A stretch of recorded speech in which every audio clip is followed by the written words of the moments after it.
Bueno, ¿qué tal? Buenas noches. Acá estamos. Hola, doctor. ¿Cómo andan? Bueno, Buenas noches. vamos de a poco ya quemando cartucho, ¿no? Ya queda menos.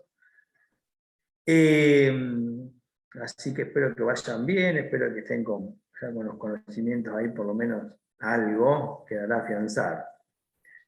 Ahí estaba viendo la fecha, al final quedó para él. Para el 6. Para el 6. O sea que nos faltarían, sí, una o dos clases más. A mí me quedarían dos clases, mínimo esta y otra más. Y capaz que una tercera, pero vamos a ver.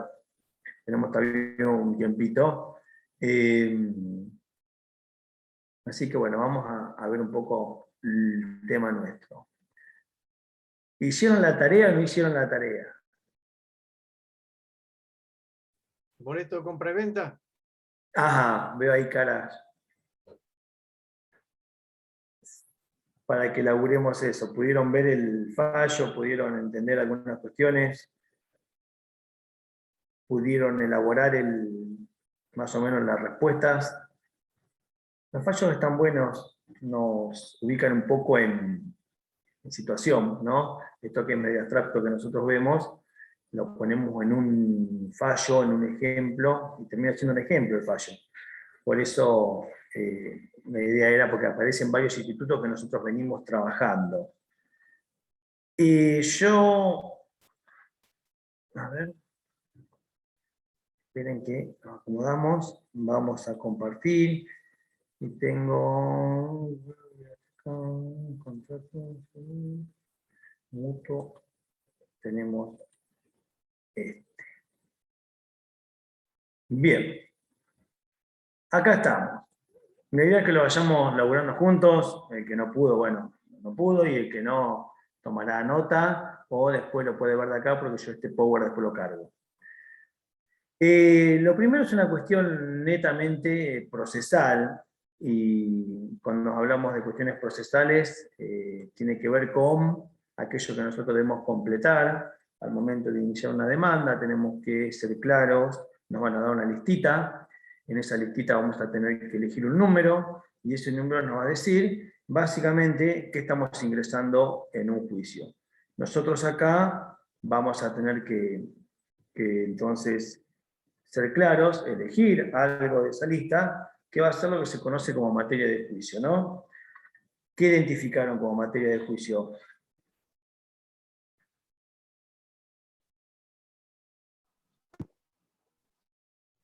Resolución del contrato, me compré. Resolución de contrato. ¿Alguno más? ¿Alguien piensa otra cosa? ¿Alguien El pago del inmueble. Sí, pero bueno, tiene un nombre específico. Daños y perjuicios también pide el... Daños y perjuicios. Daños y perjuicios. ¿Por qué? Porque básicamente está bien las dos cosas que dice, ¿no? Lo podemos encarar, son estas dos situaciones. Por resolución contractual con un efecto, o directamente como daños y perjuicios. Eso es la materia de juicio. Digamos, juicio se resuelve o se circunscribe a esto. Después, acá nosotros vimos cuestiones que pueden ser sumadas a los contratos dentro de lo que son las cláusulas especiales, y había una cláusula expresa en el punto 6, y daba como una facultad que fue lo que después termina generando algún inconveniente.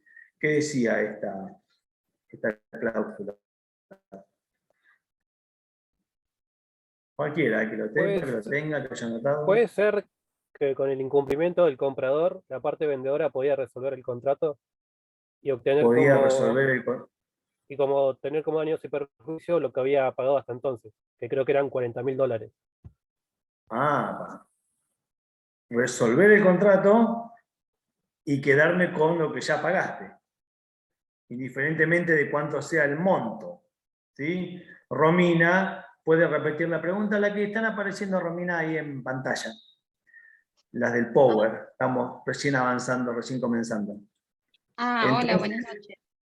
¿qué Es tal? el fallo de Marina contra Héctor. Claro, sí, de Alsina contra Veneciana. Es un fallo nuevo, yo lo tomé porque es un fallo nuevo.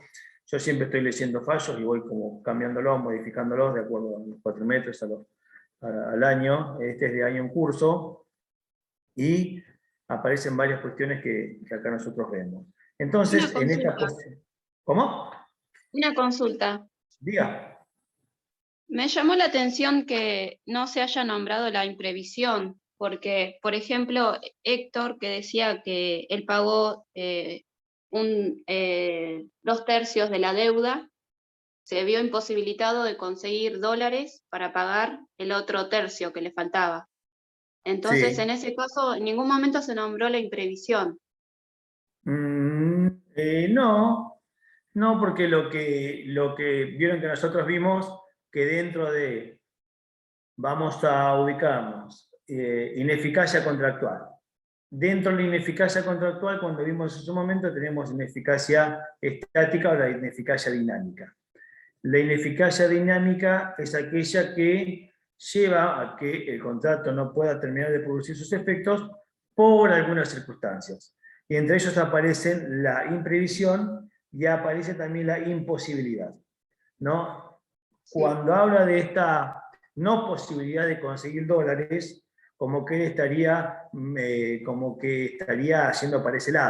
para el lado no de la imprevisión, sino de la imposibilidad. Ah, Entonces, bien. seguramente por eso es que no habla de imprevisión, Ah, habla bien. de imposibilidad. ¿No? Se Bien. ubicaron. Sí, Ineficacia, la eficacia ineficacia funcional. dinámica, claro, que es dinámica o funcional, y dentro de la dinámica funcional aparecen cuestiones como la inoponibilidad, cuestiones como la rescisión, resolución y revocación que vimos en la primera parte, también aparecen la imposibilidad y aparece la imprevisión. Acá como que lo lleva para el lado de la imposibilidad. Entonces, hay una cláusula que es un poco fuerte, ¿no? La cláusula que sería, en el caso de que haya algún tipo de incumplimiento, se daría por resuelto de pleno derecho, significa que las partes tienen la posibilidad de darlo por resuelto, y quedando las sumas a favor del vendedor. En este caso, un monto importante. Esta pregunta siempre la voy haciendo, la comenté la vez pasada en civil, porque en civil también vemos nosotros monedas de curso legal, de curso forzoso. Después también la vez pasada una clase de obligaciones en otra carrera. Volvimos a hablar de esto con respecto a estos dos artículos. Seguramente ustedes lo vieron en obligaciones. ¿Qué pasa cuando nosotros nos obligamos a cumplir en cierta moneda? Pero sin embargo hay mucha discusión con respecto a estos dos artículos. La pregunta es esa, si uno, no solo el comprador en este caso, si uno puede pagar en pesos o no. Ese Y, tercio que le faltaba. eh, y depende, porque dice que como fue en el 2012 la obligación se regía por el código anterior. Se regía por el código anterior, pero también había ya algunas cuestiones que, porque si bien se regía con el código anterior, lo cierto es que al momento de resolver se deben tomar en cuenta en este caso se va a tener que tomar en cuenta lo actual, ¿sí? Se va a tener que tomar en cuenta el Código Civil porque la causa comienza después. ¿Por qué esto? Por el efecto inmediato, de acuerdo al artículo 7 del Código Civil. ¿Se acuerdan que el artículo 7 del Código Civil tiene tres principios? El efecto inmediato, el efecto diferido y el efecto retroactivo. Dice el efecto inmediato que las leyes se pondrán, digamos, inmediatamente, se pondrán de exclusivo y para que, digamos, inmediatamente en vigencia y para no ir, digamos, para no retroceder, no se van a tener que afectar algunos derechos que son garantías constitucionales y demás. Sin embargo, el principio a mí me dice que una ley, cuando aparece, es de efectivo cumplimiento. Pasó mucho en derecho de familia. En derecho de familia, en ese momento, el Código Civil, no sé si ustedes saben, pero si no lo saben les comento, nosotros anterior al Código Civil, cuando había un proceso de divorcio, teníamos dos posibilidades de divorciarnos. Nos podíamos divorciar de forma amigable, que era la presentación conjunta, o nos podíamos divorciar, no ya de forma amigable, sino que hacíamos un juicio contradictorio. El Código Civil anterior, de la forma que uno estudió el Código Civil, establecía que uno se podía divorciar echándole la culpa al otro de ese divorcio, y daba todo el listado de por qué yo me podía divorciar. Por culpa del otro, que si yo me divorcio por culpa del otro, ganaba algunos derechos. Seguía siendo heredero, tenía derecho a una cuota alimentaria y demás.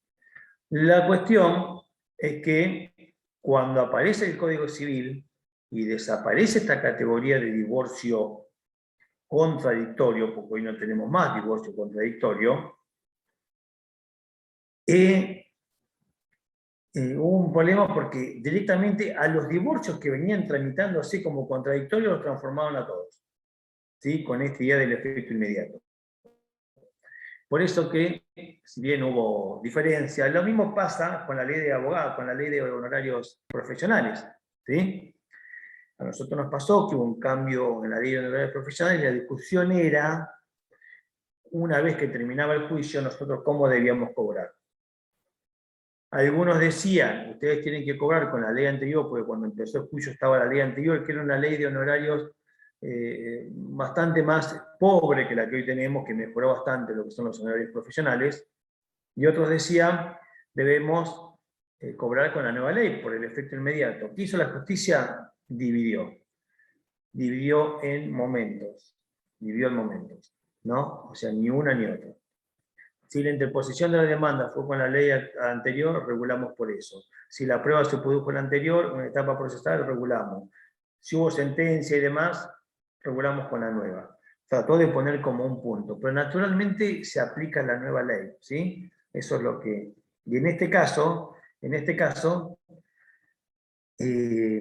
deberíamos aplicar la nueva ley, ¿sí? Entonces, tomando en cuenta estos dos artículos, ¿ustedes qué saben, qué conocen, qué estudiaron de estos artículos? Sacando este caso, volviendo a obligación. ¿Uno se puede liberar pagando en pesos hoy a la actualidad? Si me Sí, comprometí en podría. dólares, ¿cómo? Yo creo entendido que sí, porque se puede entregar moneda que sea de curso legal, excepto que se haya hecho una renuncia del artículo 765. En ese caso no sé. Porque creo que el profesor había Bien, dicho que se podía hacer una renuncia y entonces en ese caso, si te comprometiste en dólares, tenés que pagar dólares. entonces, si yo no renuncio al 765, yo tendría la facultad de pagar en pesos, ¿no? Sería así. Por lo que dice, ¿quién estaba hablando? ¿Carlos o no? Sí, yo. Carlos. Bien. ¿Entienden lo que dice Carlos? Los demás estudiaron de esa forma, que en principio a mí se me aplica el 765. Ahora bien, es cuando yo hablo del 765 y desobligarme pagando la moneda que me comprometí, la pregunta que surge ahora es, ¿cuántos pesos? ¿Cuántos pesos por cada dólar? Si es que yo tengo esa facultad, ¿no? Imaginen que el comprador le diría, mirá, sale 102 pesos del oficial. Es el que a mí por ley me corresponde pagar. Y el comprador va a decir, yo con 100 pesos me compro medio dólar. No te acepto, ¿no? Y está claro, porque ni siquiera sabemos ahora qué dólar tenemos, con qué dólar tenemos que pagar. Y sería totalmente injusto que se pretenda que el comprador se libere pagando en dólares de 100 pesos. Lo cierto es que a los fines de evitar esta cuestión, lo que se utiliza en la práctica es, como dijo Carlos, hacer renunciar a esta franquicia. Entonces, en los contratos dicen, y renuncio expresamente al 765 del Código Civil. La discusión comenzó, hubo varios fallos, el último que yo vi fue en azul, confirma esto. Yo estoy esperando a ver qué dice la Cámara de Mar del Plata, que no tiene un fallo así, y estoy esperando a ver qué dice la Suprema Corte de la provincia, porque en principio se discutía si no había un abuso, si no podía llegar a ser nulo, si no estaba franqueando una posibilidad que el legislador había pensado justamente para evitar estos problemas, cuando la parte hace renunciar a esa posibilidad, a la posibilidad de liberarme entregando la cantidad de pesos en este caso. Y no, hasta hoy no. ¿Qué dice hoy los últimos fallos? Dice que los artículos no son imperativos. ¿Sí? Estos artículos no son imperativos.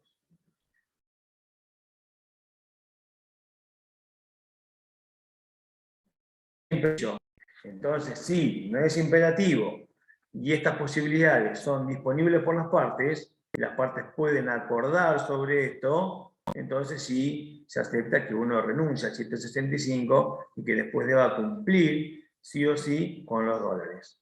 Bien, hoy es la situación que tenemos. Por lo cual, cuando uno se compromete a dólares, pero si de alguna forma renunció, por eso acá dice, pero la jurisprudencia también nos dice que es aplicable el 765, salvo que de forma expresa se haya renunciado a ese artículo.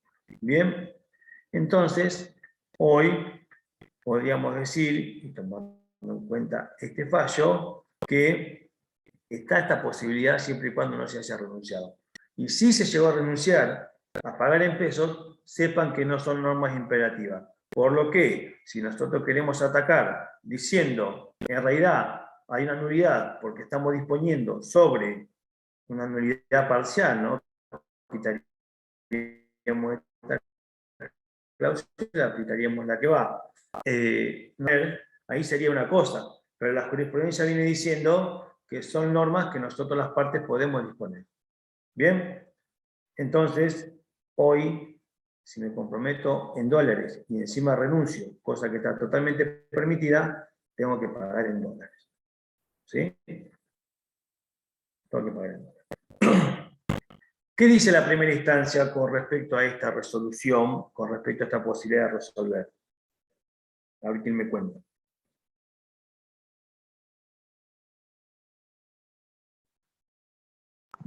¿En relación a pagar en pesos o en relación al fallo en general? No, que se resuelve como objeto de juicio. Ah, que se resolvió. Y no hace lugar a la pretensión de la actora, ni a la resolución del contrato por incumplimiento, ni a los daños y perjuicios por el incumplimiento. Y entonces, Dice que no hay incumplimiento porque, bueno, la primera instancia, ¿no? Dice que no hay incumplimiento porque por ahí se me mezcla. No vi las preguntas en el campus, las estoy leyendo ahora. no, estaba en el trabajo práctico directamente. ¿Y dónde estaba el trabajo práctico? Estaba en el que decía práctico. Ah, yo vi el fallo nada más. No vi Ah. donde decía práctico. Bueno, no importa, después lo. No, pero capaz lo vi en que he ido sacando cosas, capaz que no estaba. ¿Cómo? No sé, capaz que los demás lo vieron. Yo no lo vi el fallo nada más, leí el fallo, pero no las preguntas. Porque yo tenía cargado en su momento fallo, el práctico y el power del práctico. Saqué el power del práctico porque están las respuestas. Ah. Bien, se desestima. ¿Sí? ¿Algunos está igual que Josefina o pudieron ver las preguntas? Porque yo no tendría sentido que vaya avanzando con las preguntas. Yo solo vi el fallo también, no he visto las preguntas. Ah, bueno, puede ser entonces que no esté las preguntas. Bien. ¿Cómo? Estaba el fallo, sí. Estaba el fallo. Sí.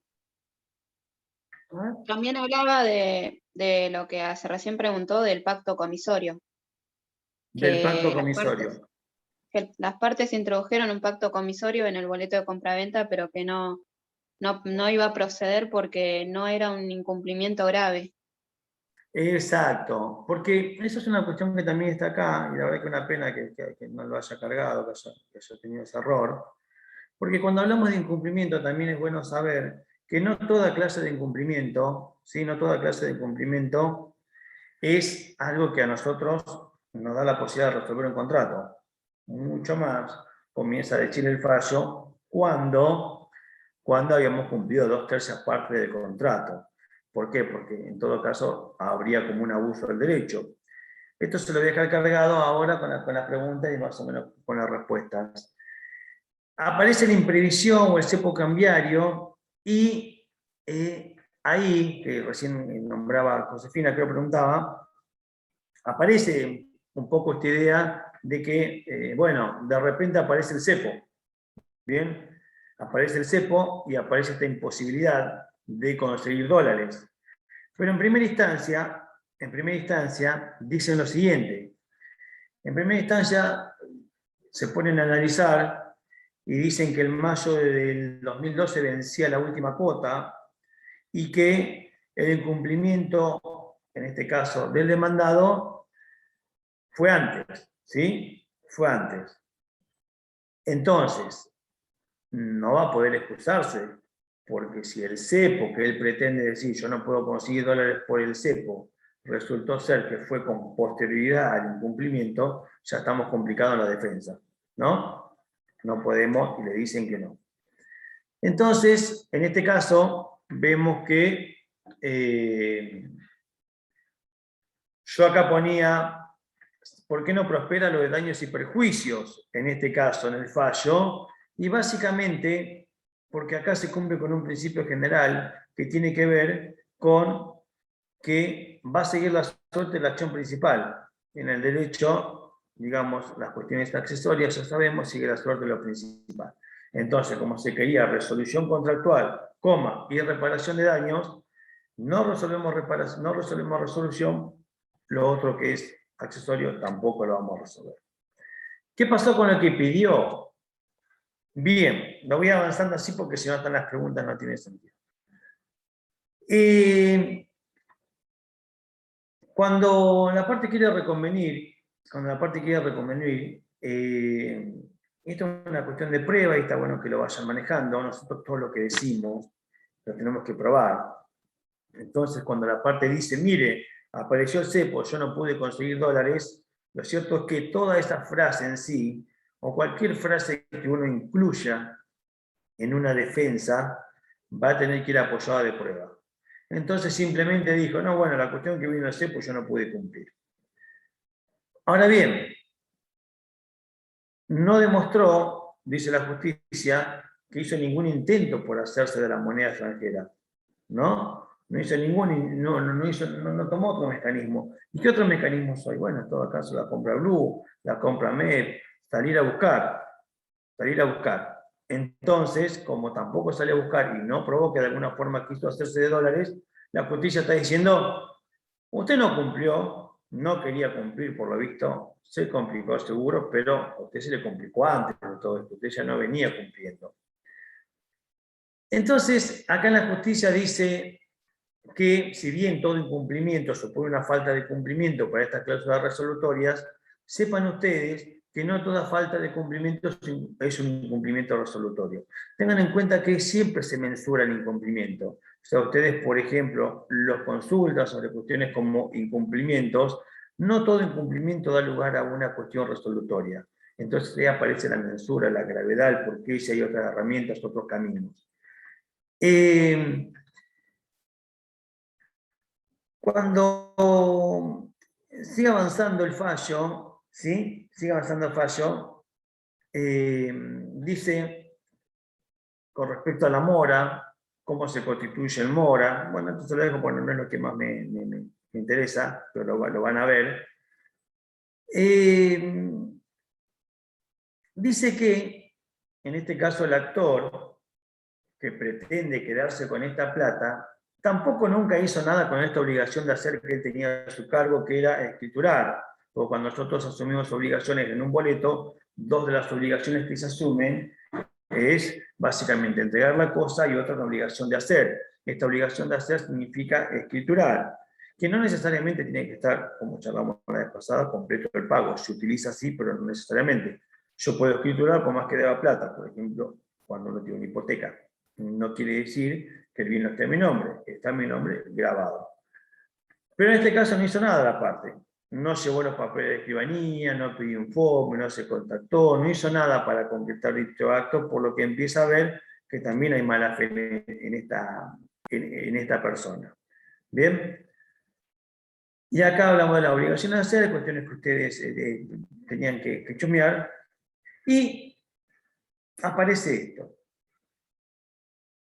Y dice, pese que haber percibido más del 70% del precio total, nunca la parte actora hizo nada para escriturar. Nunca hizo nada para escriturar, ¿no?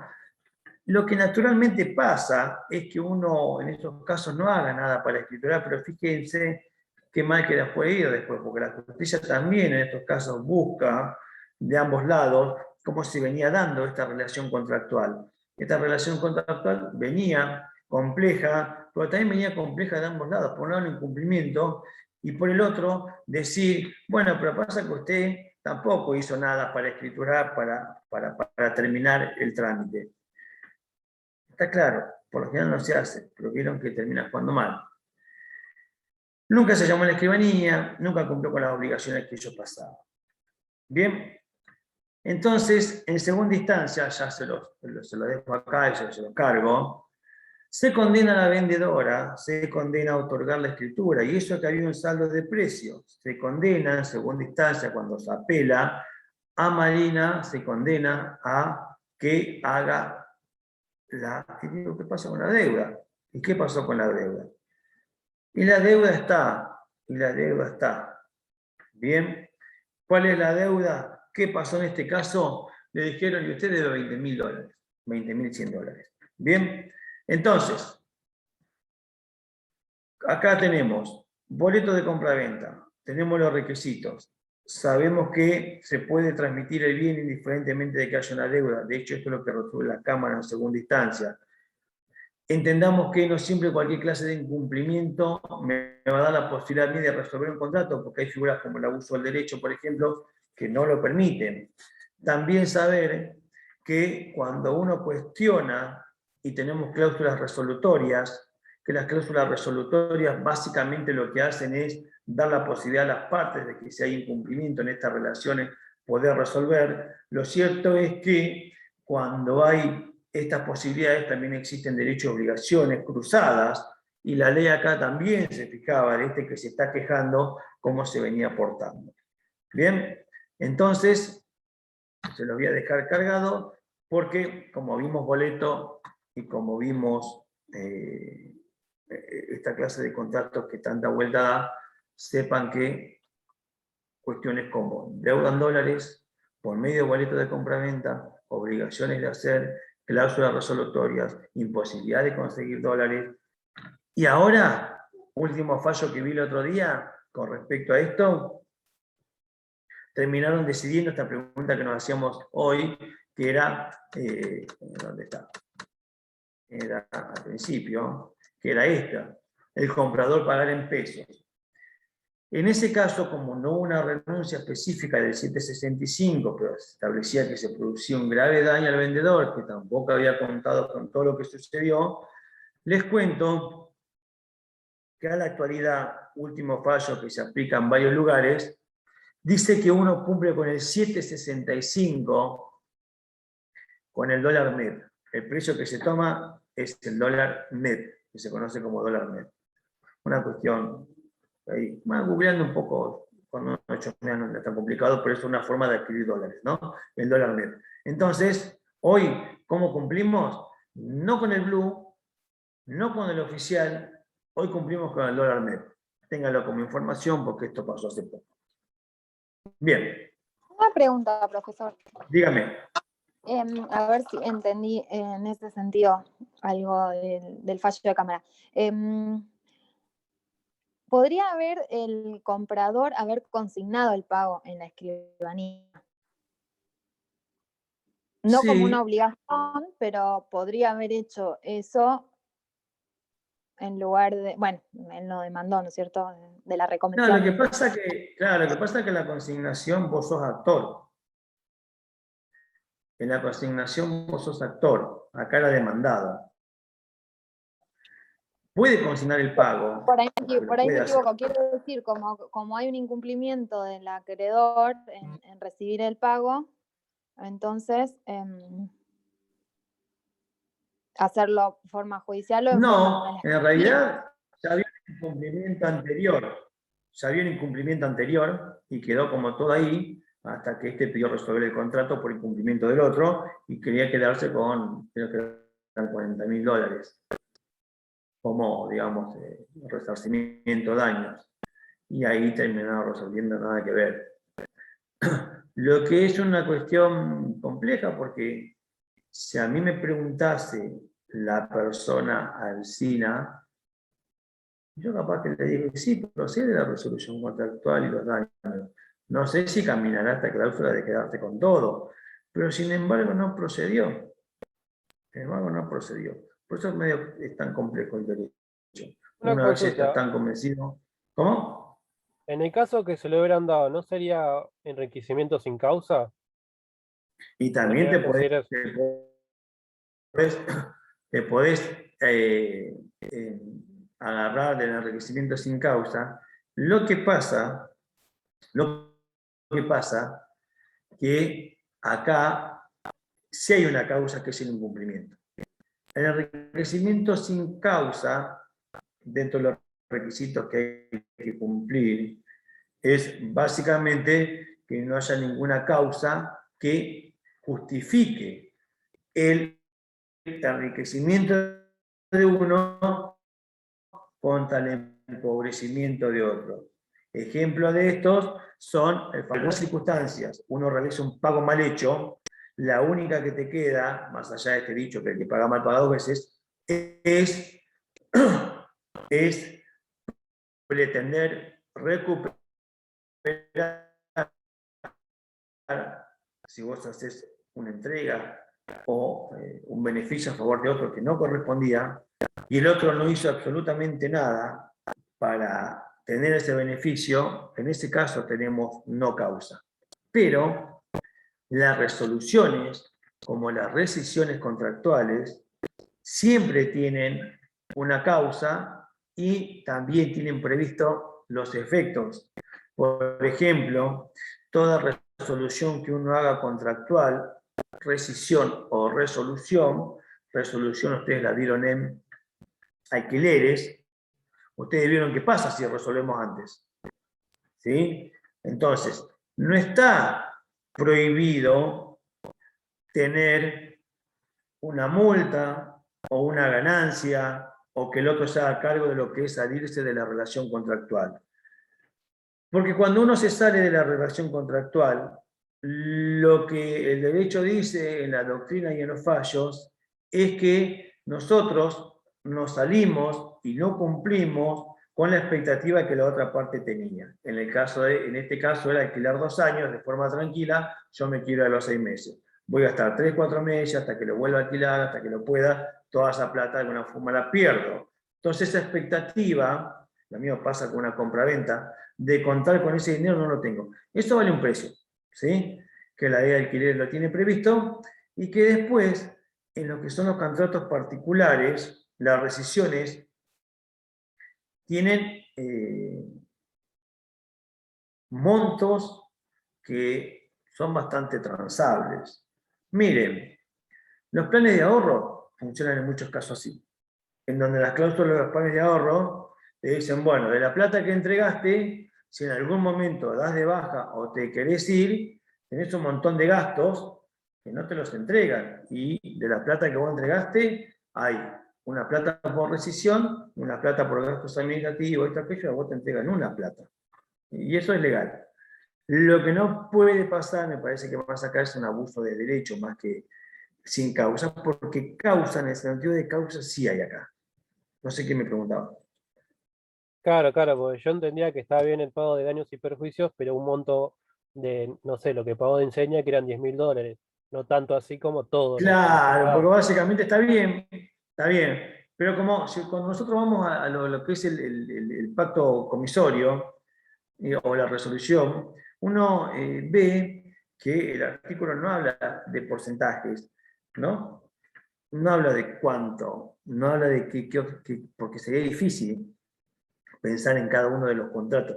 Ni siquiera... Claro, yo lo entendía más por el hecho de que en el caso de que la parte vendedora hubiera resuelto el contrato, se hubiera quedado con el terreno y además con $40.000. Si la pero parte no había, vendedora... No, claro, la parte porque, vendedora, claro, pero la parte vendedora, si tenía que resolver el contrato, ahí sí, si no entrega nada, tenía un enriquecimiento sin causa. Ahí sí, porque encima vos te vas, te estás quedando con algo sin haber entregado nada a cambio, y si bien tenemos, y si no pagás nada para irte de esa relación contractual, también estás afectando la expectativa del otro. Entonces también ahí va a proceder, y con mucho más razón. No sé si sin causa, porque vamos a decir con causa, pero esta primera idea de enriquecimiento de uno, empobrecimiento de otro, sin haber dado nada a cambio, es como la idea principal de causa. Pero si nos vamos a lo finito de causa, acá sí hay una causa, porque recuerden que la causa es el fin, causa, recuerdan que tenemos la causa fin en este caso, que era lo que las partes creyeron y tuvieron en mente la finalidad para lo cual contrataron. La finalidad para la cual contrataron es yo plata, vos un bien. Si me salgo de eso, tengo que pagar, pero causa hay. Causa hay. gracias. Bien. Bien. ¿Qué decíamos? El tema de esta cuestión en cámara, la cuestión de la plata y de saber, a veces me pasa a mí, pienso, imaginen que a usted le va a pasar mucho más, decir, bueno, para mí por ahí caminaba, pero resulta que al final de cuentas te dicen tenés que cobrar estos dólares, tenés que escriturar, y la deuda, fíjate si haces una hipoteca, o sea, salió todo medio complejo ahí, ¿no? Y ya se recibió en cámara.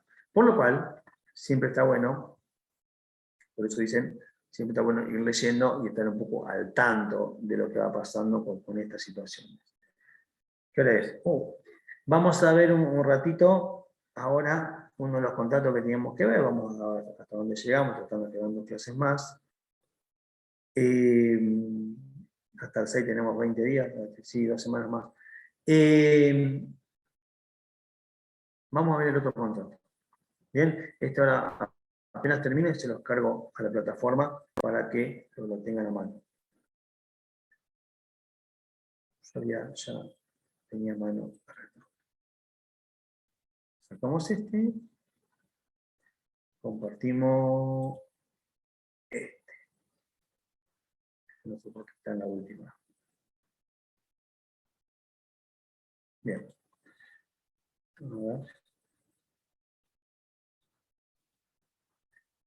A ver. No, pero esperen que... Denme un segundito. Dejar de compartir. Eso es lo que quiero hacer. Bien. Ahora para que me quede bien este. Compartir. Vamos a la copita. No sé por qué está el último. Miren, esto lo vamos a resolver así, de la forma, digamos, con esto que tenemos acá, como siempre les quiero estudiar. Vamos a ver mutuo comodato. Mutuo comodato, ¿qué es? Bien, vamos a dedicar unos 20 minutos. Mutuo comodato, que lo tenemos acá. Como verán, ya en principio tenemos poquitos artículos, de 1525 a 1541. Como siempre, repito, vayamos al articulado, peguemos una buena leída del artículo, aprovechemos, no me canso de repetir, que el código tiene un buen método para el estudio, que el código nos da títulos de artículos, que el código nos ayuda a memorizar cada una de estas cuestiones. Después del código pasamos a la clase si quieren, y después si tenemos que reforzar, podemos reforzar con los libros. Particularmente a mí siempre me pareció que es la forma. Entonces, vamos a hacer una leída de estos artículos, no ahora claramente no tiene sentido, pero ustedes. Y Lo que vamos a hacer ahora es ubicarnos un poco y tomar las cuestiones más gruesas de estos dos contratos en particular, que lo vamos a ver de la mano. Lo primero que vamos a decir es que estamos en presencia de dos clases de contratos de préstamos, ¿sí? Dos clases de contratos de préstamos. El primero, el mutuo, es un contrato de consumo, y el segundo es un contrato de uso.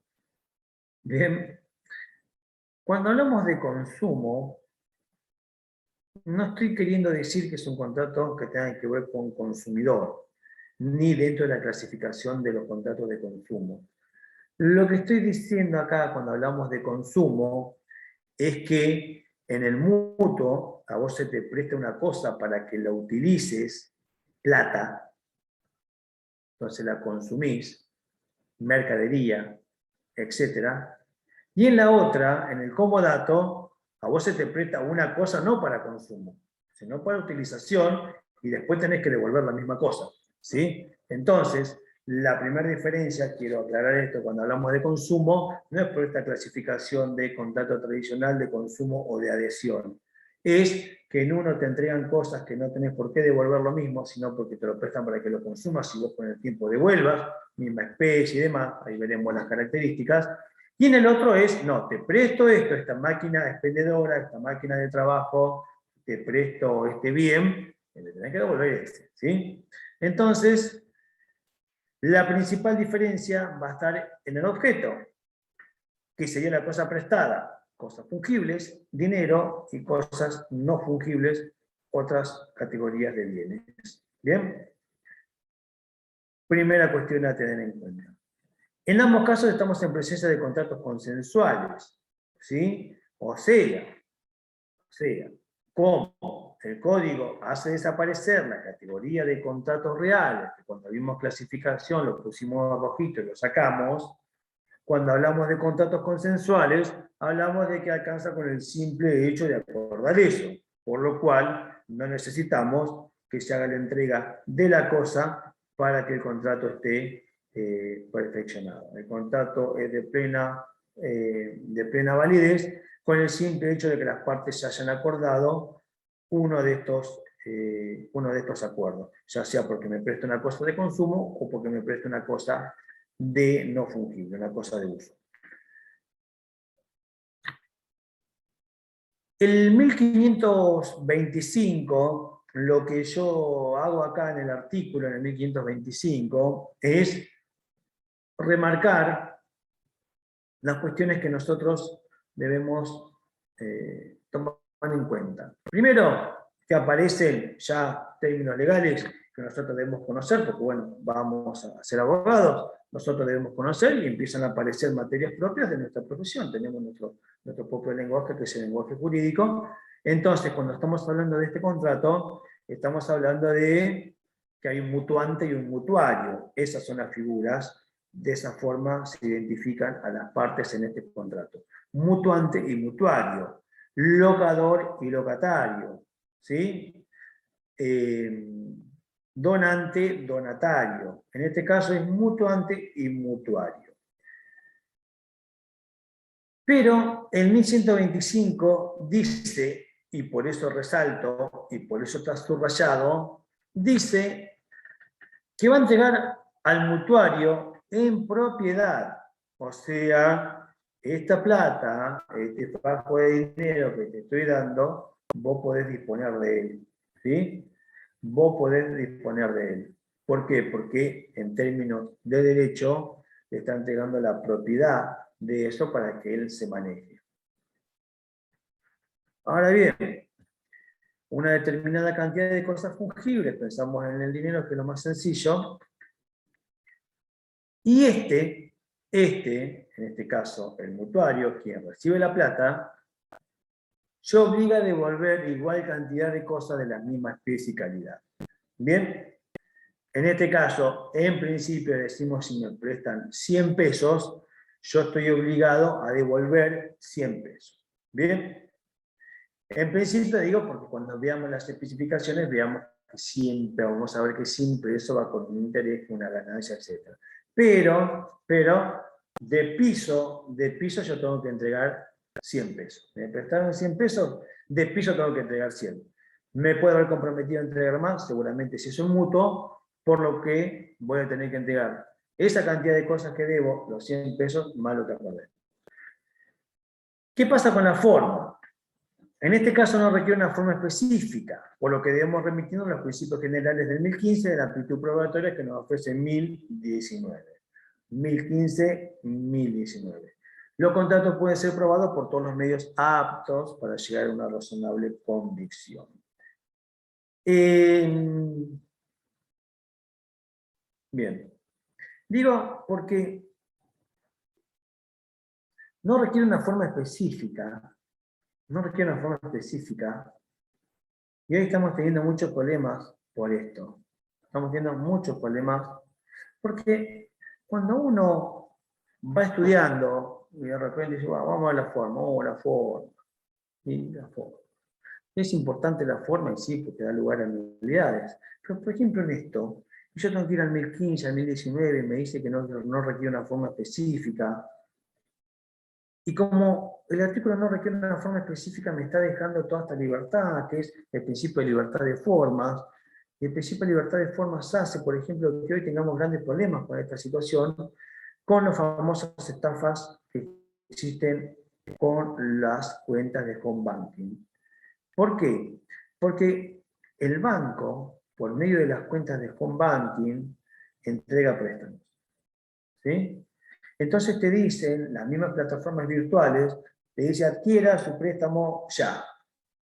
Y como el Código Civil no dice que debe ser por escrito, que debe ser firmado, que tiene que haber copias, que debe ser certificado, o que debe ser por escritura pública, o por instrumento privado firmado o no firmado, pero que de alguna forma la otra parte tenga que prestar el consentimiento, que sea por un mail.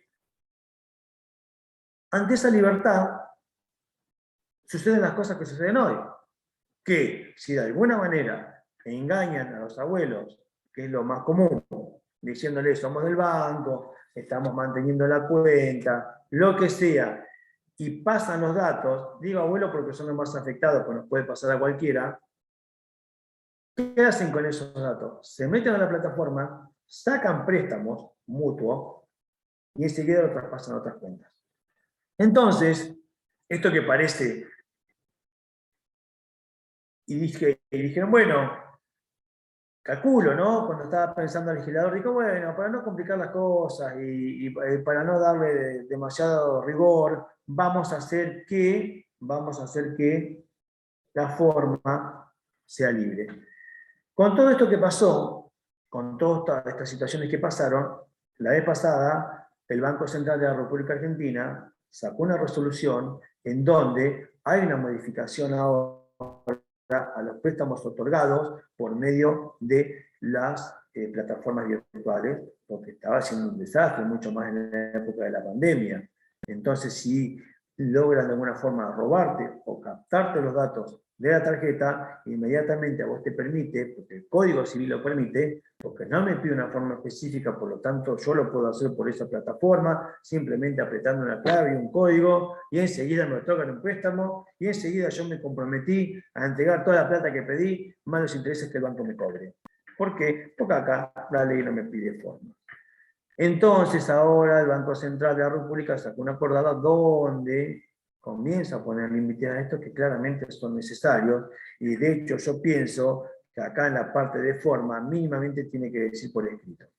Mínimamente deberían estas situaciones que estamos viviendo hacer que haya un agregado diciendo que la forma para el caso del mutuo tiene que ser por escrito.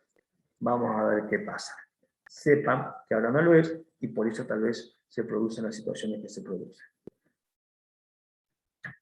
Bien. El efecto propio de que te transmitan la propiedad es que uno puede consumir la cosa, si esto fuese posible, pero si la cosa se perdiera, es obvio que se pierde para el dueño, siempre fluye la evolución de devolución que hubiese asumido en el contrato. ¿Qué significa esto si lo simplificamos? Que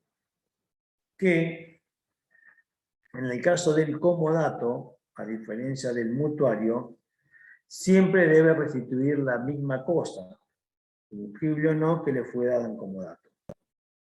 Ahora bien, el mutuo, el que vimos primero, que supone que el mutuante transmite la cosa en propiedad del mutuario y la correctiva obligación del último de restituirle el primero, igual cantidad de especies y calidad. En esto estamos hablando de los efectos que produce cuando la propiedad se transmite o no se transmite, perdón. ¿Por qué? Porque si yo transmito la propiedad, tengo unos efectos, y si no la transmito, tengo otros efectos. La ley y el articulado diferencian y nos dice, en el caso de que exista algún problema, en el caso de que la cosa se pierda, en el caso de que tenga algún tipo de situación, de las graves tal vez, como por ejemplo que la cosa produzca un daño, cuando vos te prestan una máquina, o cuando vos te prestan una cosa peligrosa, sigue siendo tuya la cosa. ¿Sí? Digo, sigue siendo, porque el comodatario en ningún momento adquiere la propiedad. ¿Bien? El comodatario no adquiere. No adquiere la propiedad. Onerosidad, perdón.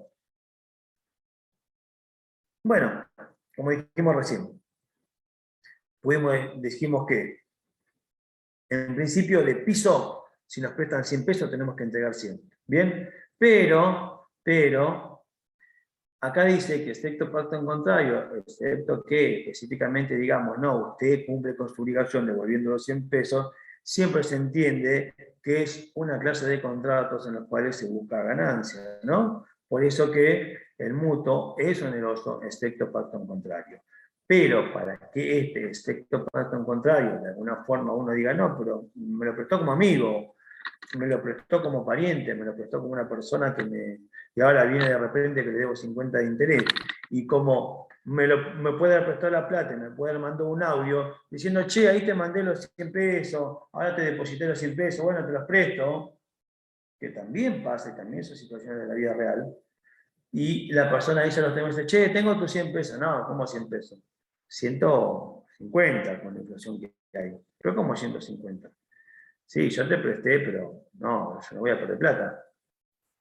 Entonces, lo que me dice el artículo es que siempre se presume o se piensa que el mutuo, significa préstamo de una cosa para que vos la uses, plata, siempre está hecho, digamos, con la finalidad de ganar dinero.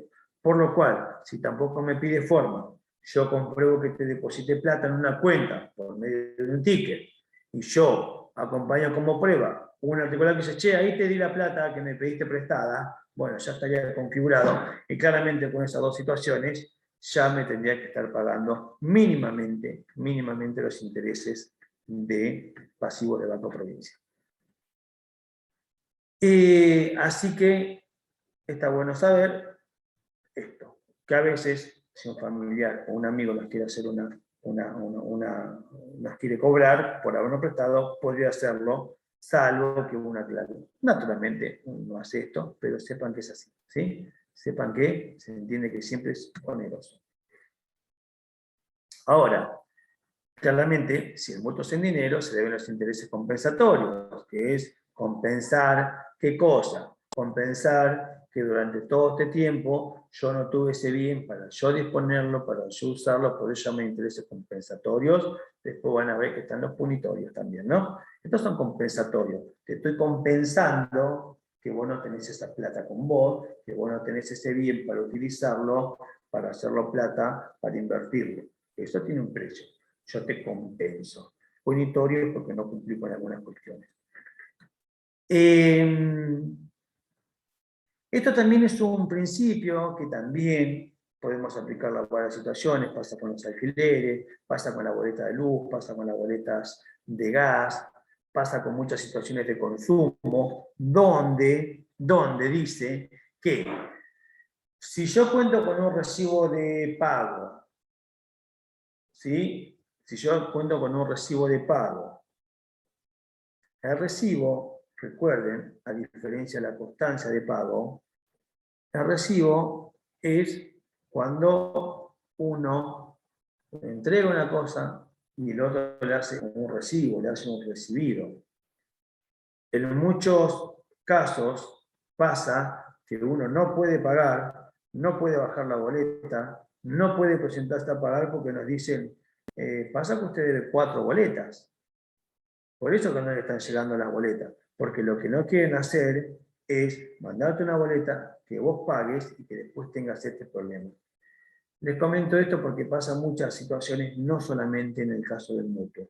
Pero, en este caso, nos aclara que si yo tengo un recibo por intereses que pagué en tal mes, ¿sí? Y no está ni remarcado, ni condicionado, hace presumir que yo ya vengo pagando los anteriores y que estoy al día con los demás.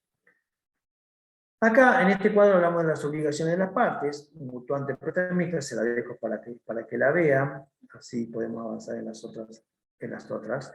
¿Sí? Esto. Obligación del mutuante. Obligación del mutuante. Dice, el mutuante puede no entregar la cantidad prometida. Acá vemos que cuando dice, el mutuante puede no entregar la cantidad prometida si, si Romina se le acaba la batería. Bueno, Romy, va a quedar y van a cargar la clase, después le pregunta a los compañeros y el power ya está, digamos, cargado en la plataforma. Calculo que la clase después la subirán, si no, en todo caso algún compañero le podrá decir. El mutuante dice, puede no entregar, miren, remarco. ¿Por qué remarco? ¿Por qué remarco el artículo?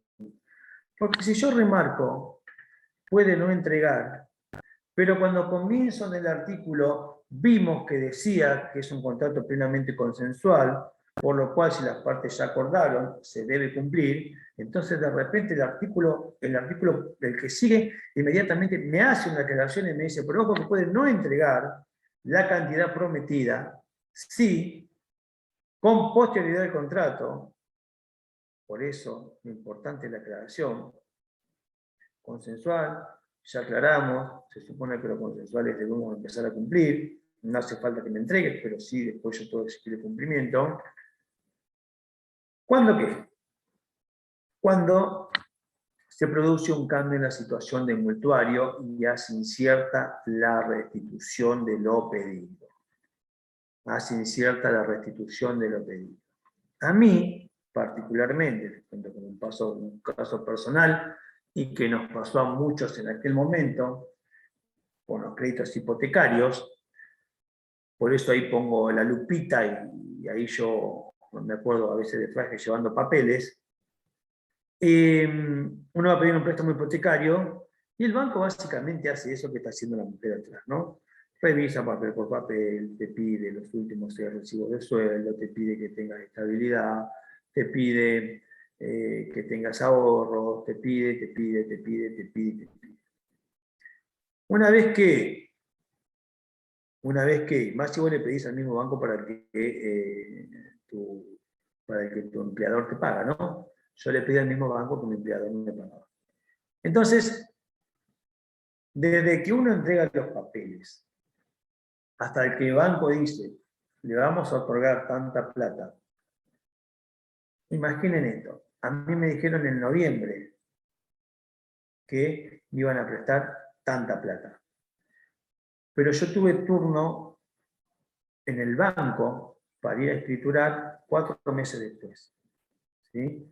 Por lo tanto, pasaron 4 meses desde que acordaron que me iban a prestar esta plata hasta que efectivamente al dueño de la casa que compramos le dijeron, acá está la plata, yo ahora usted se va, me debe Juárez.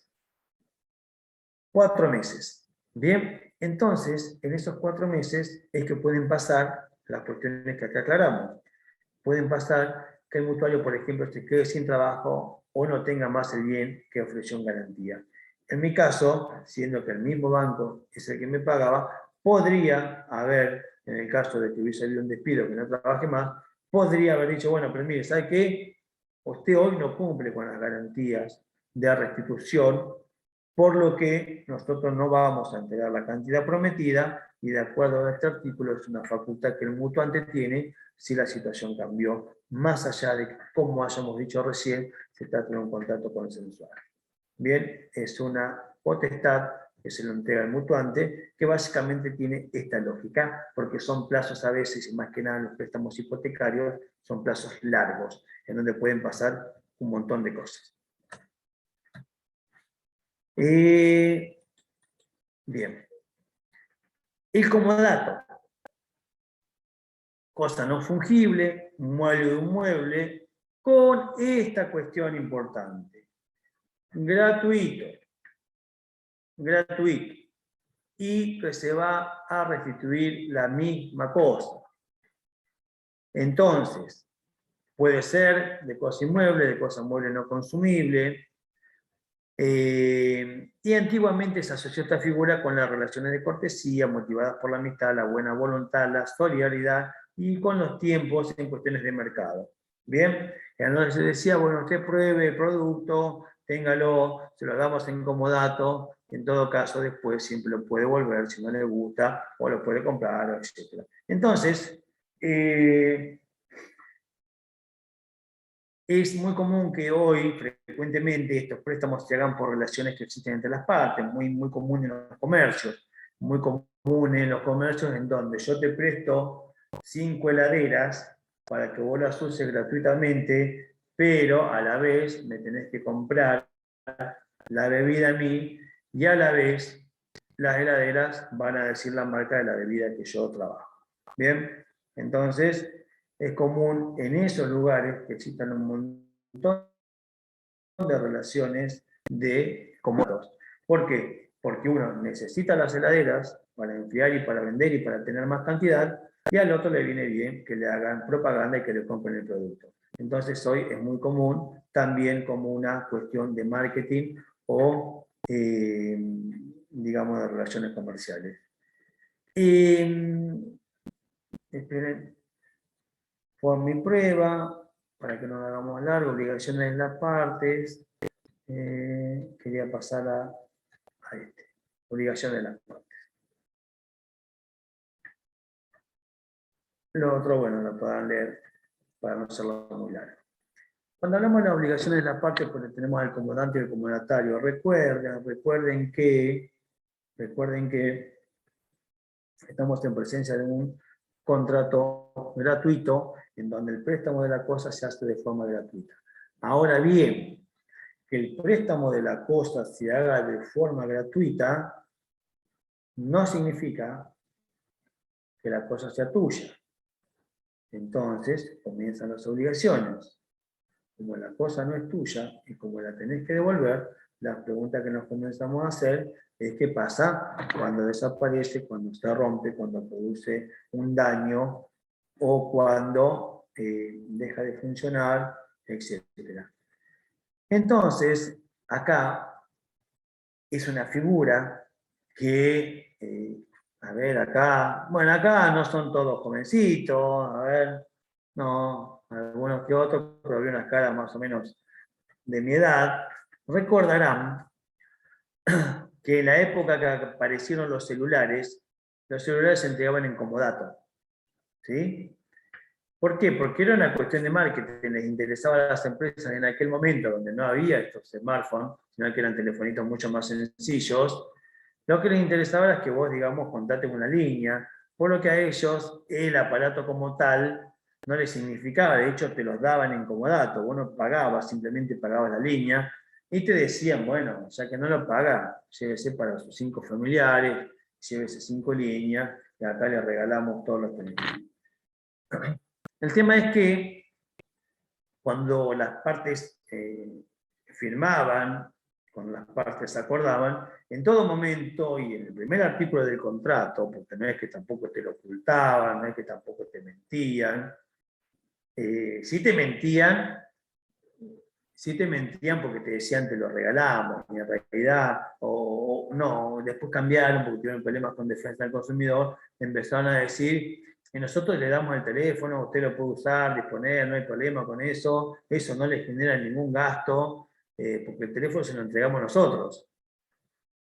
Pero no te hablaban del comodato, y el comodato como tal lo que hace es generar estas obligaciones, por lo cual vos te enterabas a los tumbos muchas veces que dentro de las obligaciones que tenías era pagar los gastos ordinarios de la cosa y necesarios para servirse de ella, conservar la cosa con prudencia y diligencia, en el caso de que se rompieran, por ejemplo, responder por la pérdida o deterioro de la cosa y devolver la cosa con frutos accesorios en el tiempo y lugar convenido si es que producen frutos.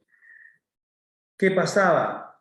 Pasaba que una persona que le robaban el celular, se le rompía, se le caía, se le mojaba, o directamente comenzaban a tener problemas, cuando iban y comentaban esta situación como para dar de baja a ese celular, decir, che, mirá, lo perdí, el celular es para usarte, la gente se había quedado con esta idea de no tiene costo, se lo damos, usted téngalo. Ahí te enterabas que como comodatario habías asumido la responsabilidad por pérdida o deterioro. Entonces ahí te enterabas que tan regalado no era. Ahí te enterabas a los tumbos que tan regalado no era. Y tenías que pagar un celular.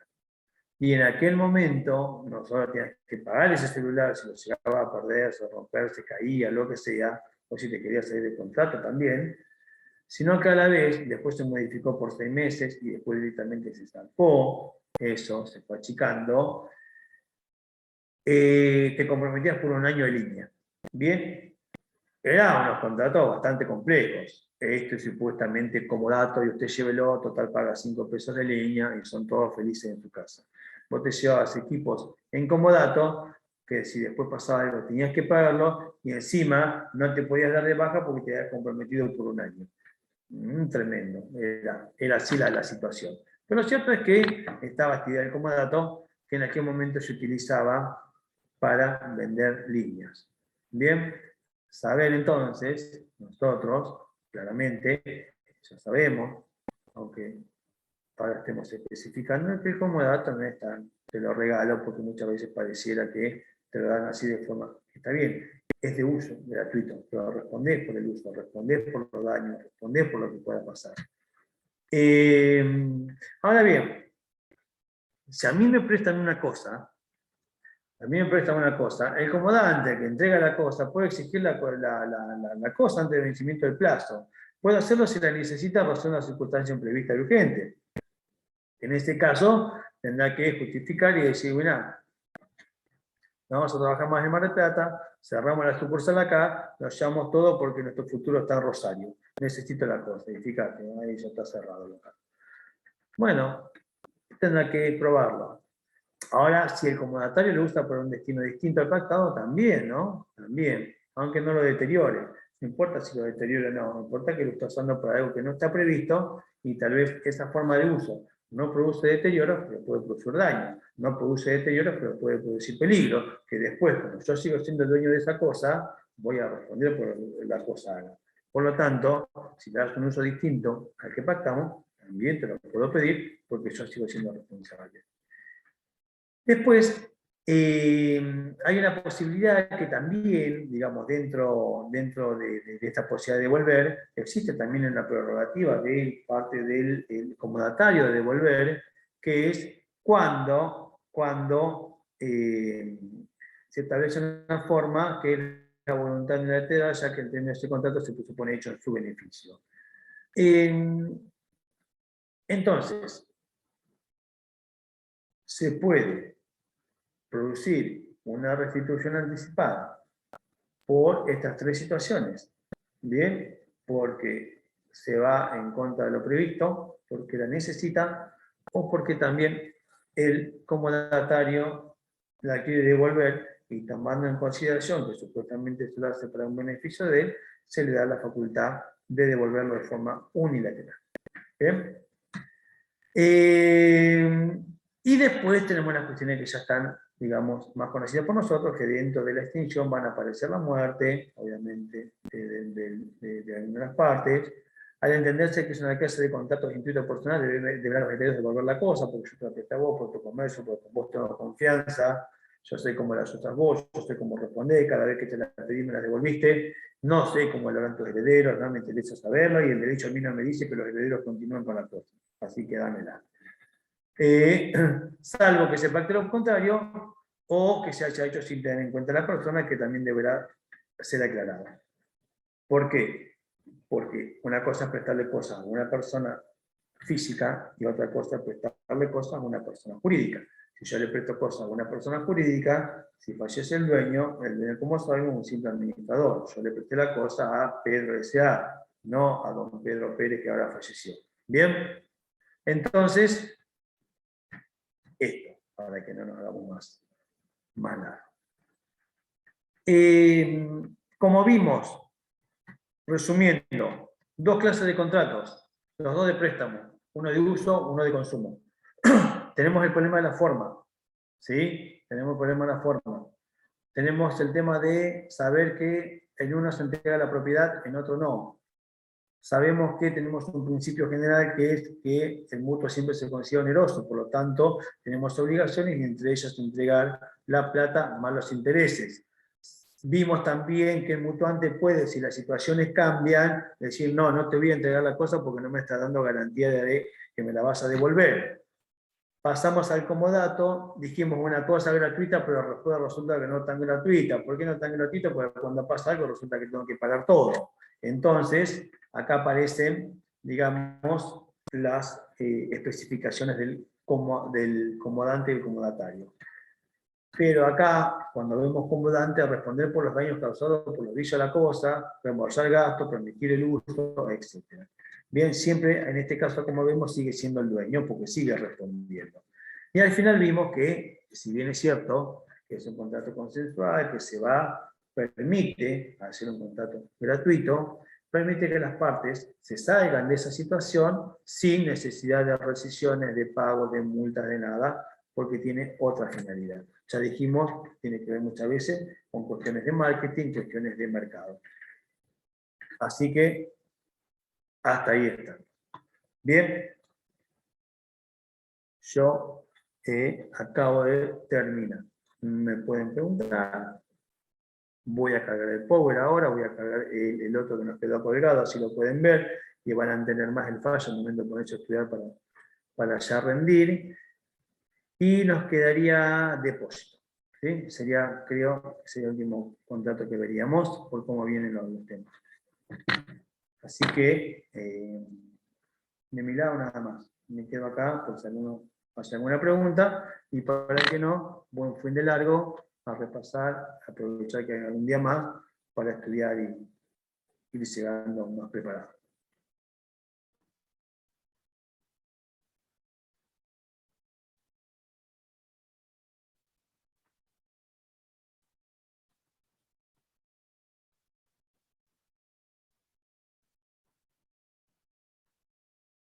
Déjame convertir.